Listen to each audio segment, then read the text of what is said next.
Magandang araw po sa ating lahat. Nasa araw na to ay nasa Mika 2 na po tayo. Alam po natin na walang sino man sa atin ang perpekto po. Alam po natin lahat yan. Lahat tayo ay nagkakamali, at kahit pa ang mga Kristiyano na minsan ay hindi pa rin maiwasan ang makagawa ng hindi magandang bagay. Ang iba po ay bumabalik sa dati nilang buhay, sa lumang pagkatao. Ang iba naman po ay nadadala sa takbo ng mundong ito. Kaya kailangan natin ng Diyos, kailangan natin ang salita ng Diyos, at sa mayamang pagmamahal ng Diyos sa atin, may ginagamit ang Diyos na mga tao, mga nakakasama natin sa araw-araw. Ginagamit ng Diyos to para tayo ay pagsabihan, upang tayo ay itama sa mga dadaanan po natin, itama sa bawat hakbang. Kaya po ang titulo ko sa araw na to ay sa Mika 2 ay binigyan ko po siya ng pamagat na pagpapala ang pagtatama. Sa kapitulong po na ito, pinadala ng Diyos si Mika sa mga tao sa Israel upang magdala ng mensahe galing sa Diyos, ang paghatol at pagpaparusa sa kanila. Ngunit ano po ang sagot ng mga tao na taga-Israel po? Sabi po sa verse 6, sasabihin nila, huwag kang magpayag, huwag mong ipahayag ang iyong mga ganyang bagay. Hindi kami lalagay ng Diyos sa kahihiyan. Ang mga taong ito po ay ayaw nilang marinig ang mga katotohanan. Sinasaraduan ang kanilang mga mata at nagbibingi-bingian sila sa mga maling gawa po nila. Ayaw po nila na sila ay sinasabihan. Ayaw na pinapakailaman. Ayaw nila na sila ay tinatama. Kahit sa panahon po natin ngayon, marami pa rin ang mga tao na ayaw silang pinagsasabihan. Pakiramdam po nila na pinapakilaman ang mga buhay po nila, at tinatama lang naman sila ng mga taong ito dahil ayaw po na sila po ay mapahamak. Sabi nga po sa Kawikaan Kapitulo 1 verse 7, ang paggalang at pagsunod kay Yahweh ay pagsimula ng karunungan.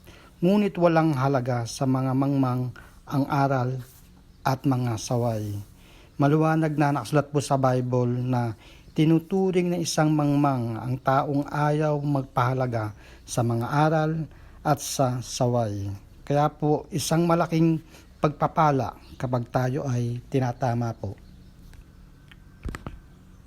Ano po ang mga bagay na pwede po natin matutunan sa kapitulong ito? Ang unang-una po ay tanggapin ang pagtatama. Sabi nga po sa verse 3, kaya nga sinasabi ni Yahweh, paparusahan ko ang sambahayang ito, at walang sino man makakatakas dito.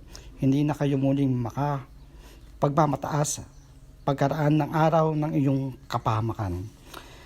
Mga kapatid, marami nga pong propeta na pinadala ang Diyos sa mga taga-Israel upang turuan sila, balaan sila, itama ang pamumuhay nila.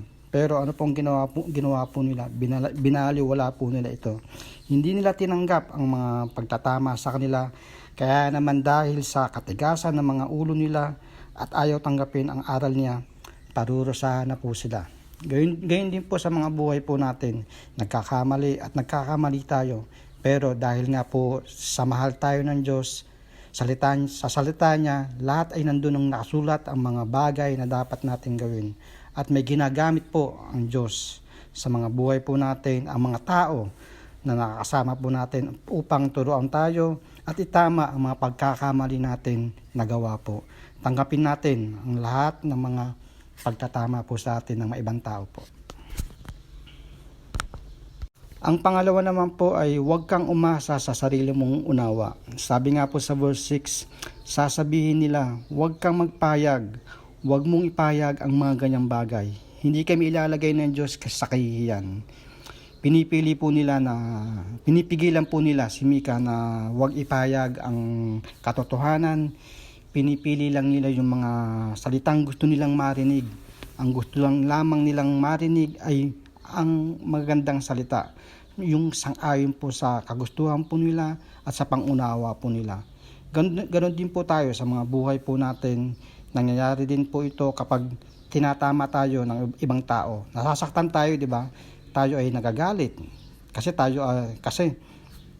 gusto natin marinig yung mga gusto lang po natin. Yung mga sang-ayon tayo sa mga sinasabi nila. Sabi nga po sa Hebreo Kapitulo 4 verse 12, ang salita ng Diyos ay buhay at mabisa, mas matalas kaysa sa ilang alingmang tabak na sa magkabilang may tanim. Kaya mga kapatid, kapag tayo ay nasasaktan dahil sa mga aral ng Diyos, magpasalamat po tayo dahil senyalis po to na kumikilos po ang Diyos sa mga buhay po natin. May tinatapyas po sa mga buhay natin para mas lumago pa po tayo. Ang pangatlo naman po mga kapatid ay manatili sa kanyang salita. Sabi nga po sa verse 12, gayon man darating ang panahon na kayo'y mga naiwan sa Israel ay titipunin ko, pagsasama-samayan ko kayo tulad ng mga tupa sa kawan, gaya ng pastulang puno ng mga tupa.